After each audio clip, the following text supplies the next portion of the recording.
雪人啊，是传说中常年住在雪山、昼伏夜出的神秘生物。一旦下山，就是去觅食了。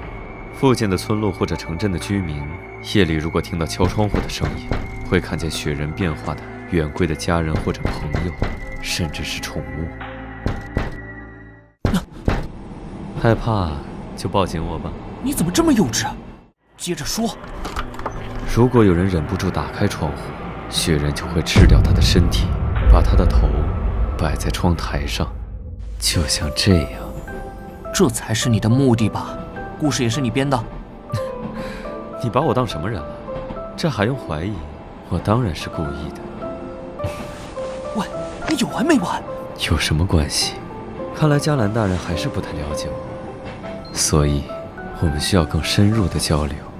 我怎么招惹上了这个变态？一个两个的都不让我审析，怎么就找不到背后印记的记载呢？副队背后的到底是？还让我保密，现在看到谁都心虚。尤娜，队长。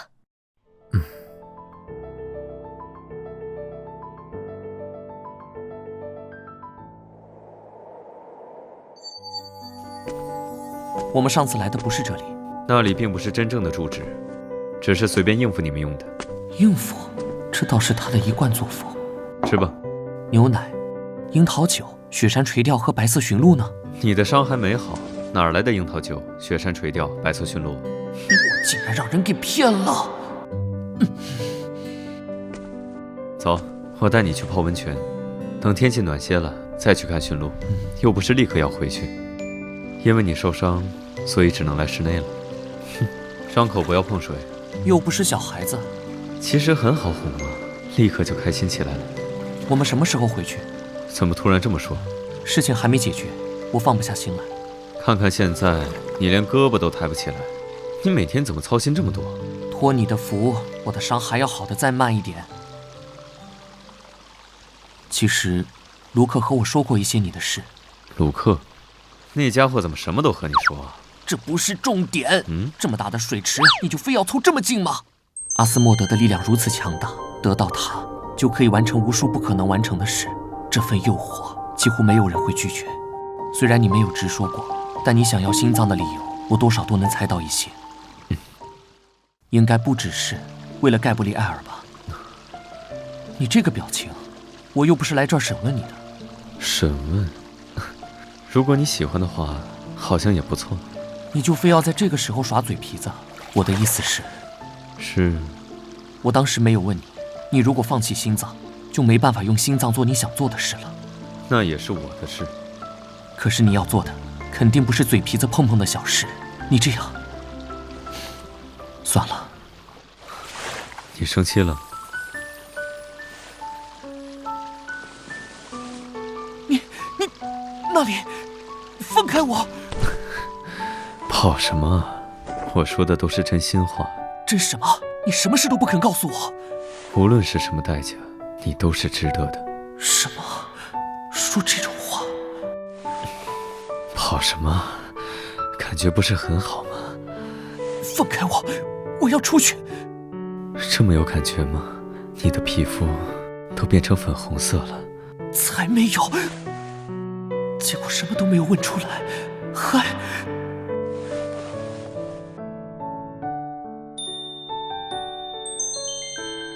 星星，这是白天，哪来的星星？嘉兰，嘉兰！哎呀，乱来呀！应该不久就能醒了，伤还没好，怎么能去温泉玩呢？他的身体还是太弱，最近总觉得也没什么精神。毕竟是被寄生，有您给的项链，现在能这样已经算很好的状况了。哎呀，这次的行动真是彻头彻尾的失败，受伤的滋味不好受吧？如果你是来这里说风凉话的，就滚回你自己的影子去。你把我都连累了，我该怎么和阿塞内修斯大人交代？都是因为你的错误情报，目标不光身边的人有个大麻烦。怪我？被阿斯莫德附身的人，印记和气味不在一个阶段。当时我撕开他的衣服，印象最深刻的是雪白的皮肤和宝蓝色的项链。现在想来，一定是他克制住了目标的气味。说的这么好听，你下一步有什么高见吗？我需要吸收力量，就拿黑羽那些孩子练练手吧。救命！不要过来！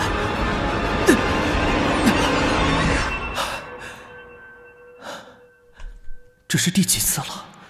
你怎么不多睡一会儿？这么着急见到我吗？你怎么了？你浑身都在抖。我做了噩梦，带我出去走走吧。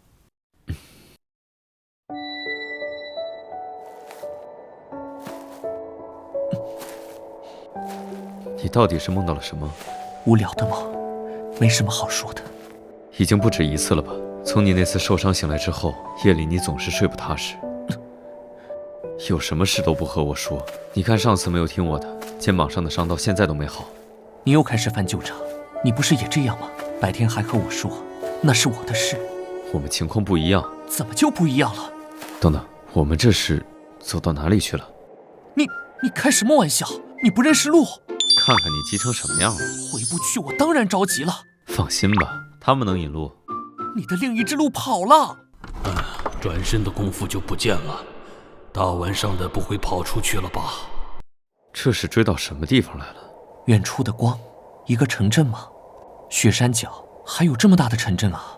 我们大概是到了斯诺斯，这里是卡尔纳斯雪山更北边的边境，一时半会儿回不去，要不找个旅店歇歇脚。